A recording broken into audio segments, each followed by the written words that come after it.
Jesus, o Cristo. Distribuição Works Editora. Episódio 7. Jesus, o Messias.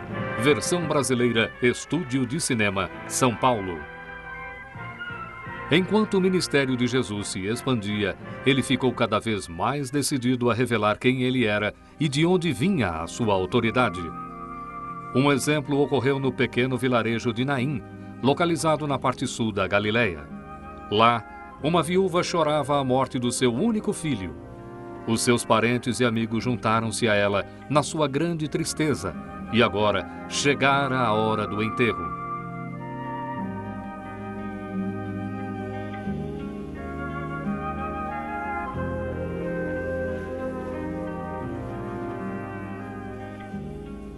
Os carregadores levantaram o corpo para levá-lo ao local do enterro, seguidos pela mãe desconsolada e seus entes queridos. Enquanto iam devagar para o local do enterro fora do muro da cidade, outros amigos e pranteadores se juntaram ao grupo. Ao mesmo tempo, Jesus e seus discípulos estavam chegando no vilarejo.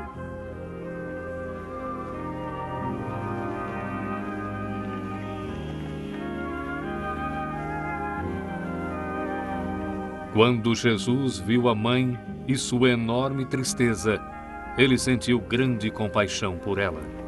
Não chores.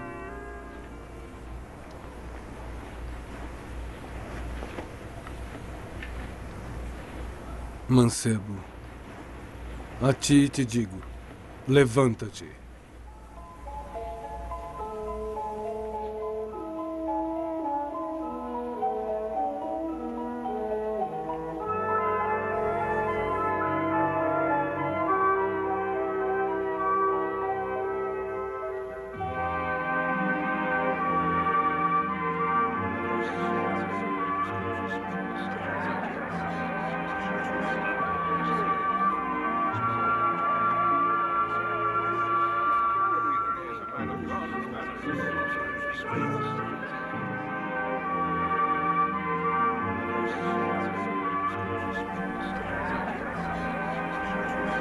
Certamente, apenas o prometido Messias, o Cristo, podia devolver a vida a um morto. Por um tempo, Jesus não parecia ter pressa para falar do seu messiado. Mas quando ele e seus discípulos chegaram ao distrito de Cesareia de Filipe, o assunto finalmente foi revelado. Quem os homens dizem que sou? Alguns dizem que é João Batista. Alguns o chamam Elias. Outros dizem que é Jeremias. Ou um dos profetas.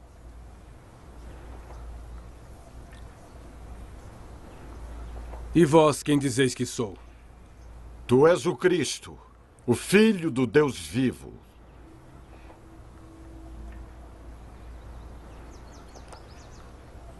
Bem-aventurado és tu, Simão Barjonas, porque não revelastes a carne e o sangue, e sim meu Pai que está nos céus. Pois eu te digo que tu és Pedro,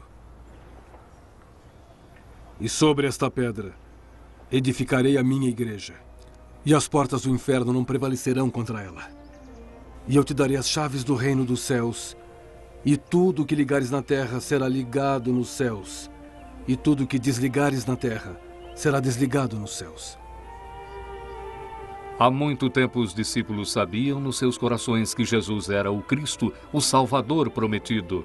Agora ele mesmo se revelara, mas ele os mandou não dizer nada a ninguém. É necessário que o Filho do Homem padeça muitas coisas, e seja rejeitado pelos anciãos, príncipes, sacerdotes e escribas, e seja morto, e ressuscite ao terceiro dia. Senhor, tem compaixão de ti. Isso não acontecerá a ti.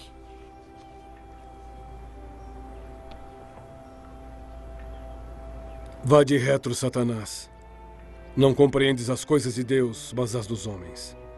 Se alguém quiser vir após mim, negue-se a si mesmo e tome a sua cruz e siga-me. Porque o que quiser salvar sua vida, perdê-la-á. Mas o que perder sua vida por amor a mim e ao Evangelho, esse a salvará. Pois de que adianta o homem ganhar o mundo inteiro se perder a sua alma? Ou o que o homem dará em recompensa por sua alma? Portanto, qualquer um que entre nesta geração adúltera e pecadora se envergonhar de mim e de minhas palavras, também o Filho do Homem se envergonhará dele, quando vier na glória de seu Pai com os anjos. Em verdade vos digo que dos que aqui estão, alguns não provarão a morte, sem que vejam chegado o reino de Deus com poder.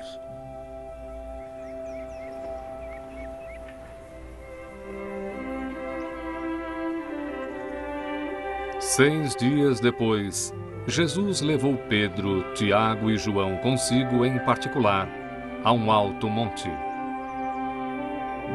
Lá, o círculo mais íntimo dos discípulos de Jesus teria uma experiência espiritual que carimbaria o selo da prova de Deus sobre o ministério de Jesus.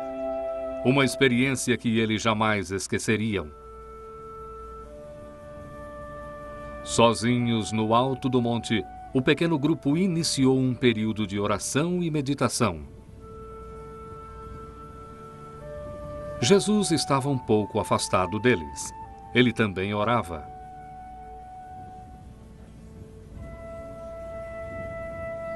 De repente, eles viram o Senhor como nunca o haviam visto. O seu rosto resplandeceu como o sol e sua túnica se tornou branca como a luz. O Senhor havia se transfigurado diante dos seus olhos. E eis que lhes apareceram Moisés e Elias falando com ele.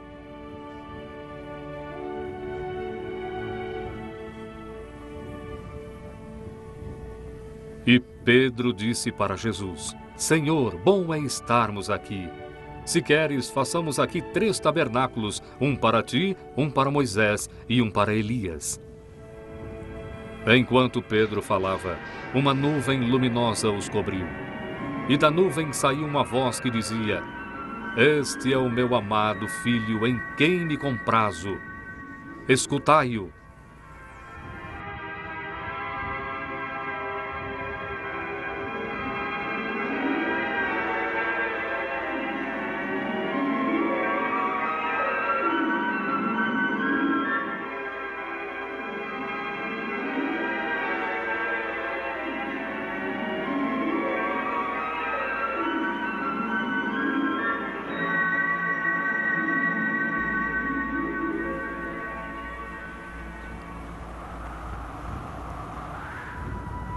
Levantai-vos, não tenhais medo.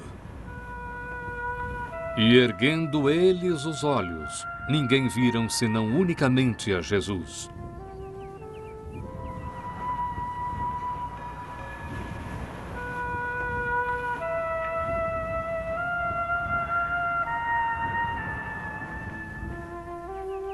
No dia seguinte, eles desceram o monte para o lugar onde haviam deixado os outros discípulos.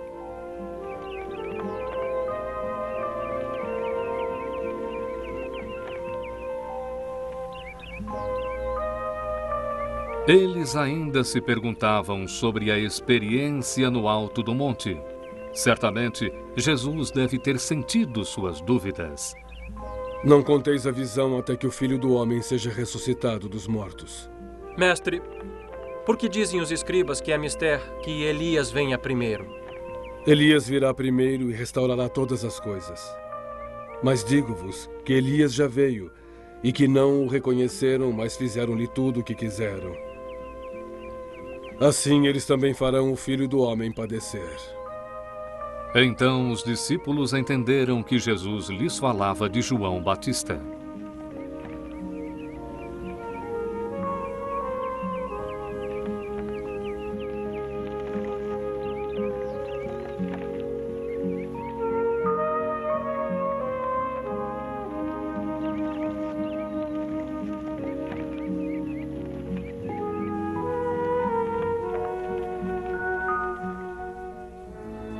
O ministério de Jesus começava a tocar cada vez mais pessoas. A notícia sobre seus ensinamentos e suas curas se espalhava. Muitos ficaram profundamente tocados por ele, mas outros ficaram aborrecidos e furiosos. Como este homem tem ensinamento se ele nunca estudou? Minha doutrina não é minha, é daquele que me enviou. Se alguém quiser fazer a vontade dele, pela mesma doutrina conhecerá se ela é de Deus, ou se eu estou falando de mim mesmo. Quem fala de si mesmo busca sua própria glória. Mas o que busca a glória daquele que o enviou, esse é verdadeiro, e não há nele injustiça. Não vos deu Moisés a lei, e nenhum de vós a observa. Por que procurais matar-me? Tens demônios. E quem procura matar-te? Dizem que tu curastes um homem no Shabat. Isso é ilícito. Indignai-vos porque curei um homem no Shabat. Não julguei segundo a aparência, mas julgai segundo a justiça. Não é este o que procuro matar. E ele aí falando abertamente. Porventura sabem os príncipes que esse é o tal Cristo? Todavia, bem sabemos de onde este é. Mas quando vier o Cristo, ninguém saberá de onde ele é. Vós me conheceis e sabeis de onde sou. Eu não vim de mim mesmo. Aquele que me enviou é verdadeiro, e vós não conheceis. Mas eu conheço-o porque dele sou, e ele me enviou.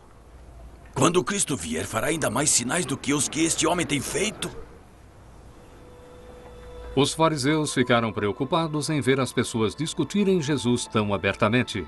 Eles decidiram procurar os principais sacerdotes e pedir para mandarem os guardas do templo prenderem Jesus.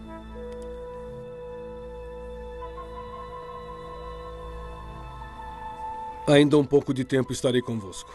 Depois irei para aquele que me enviou. Vós me buscareis e não me achareis, pois onde eu estarei, vós não podereis ir. E para onde irá este que não acharemos? Porventura irá ensinar entre os gregos? Que palavra é esta que disse? Buscar-me-eis e não me achareis? Sim. E onde estou, vós não podeis ir. E assim as pessoas que ouviam Jesus nem sempre entendiam o que ele queria dizer. Era ele apenas um rabi, um mestre? Era ele um outro profeta? Ou era ele o Messias, o Cristo? A festa dos tabernáculos continuou.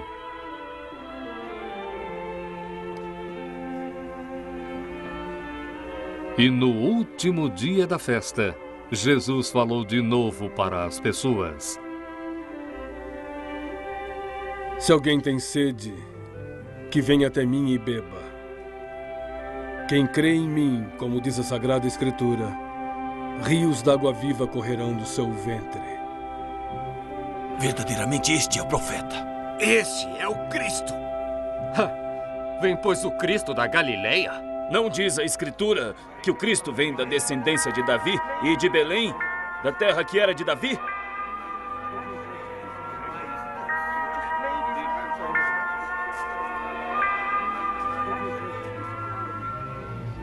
Alguns que ouviram Jesus achavam que ele devia ser preso, mas ninguém lançou mão dele.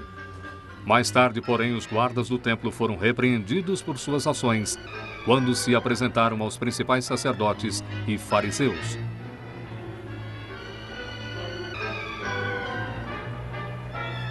Um dos fariseus, Nicodemos, era um seguidor secreto de Jesus e queria protegê-lo. Nicodemos ouviu atentamente quando seus colegas interrogaram os guardas. Por que não o trouxestes? Nunca homem algum falou assim como este homem. Também vós fostes enganados?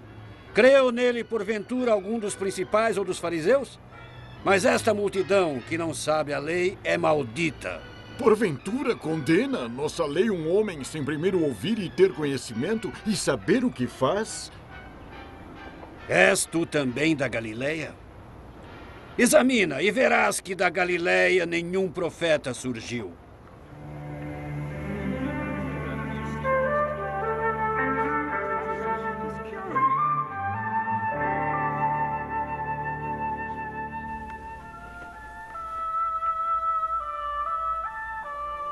Foi depois de Jesus ter ido ao tanque de Betesda, em Jerusalém, que ele declarou de novo publicamente que ele era o Filho de Deus. Era Shabat, E Jesus encheu-se de compaixão quando viu os muitos enfermos e aflitos que esperavam serem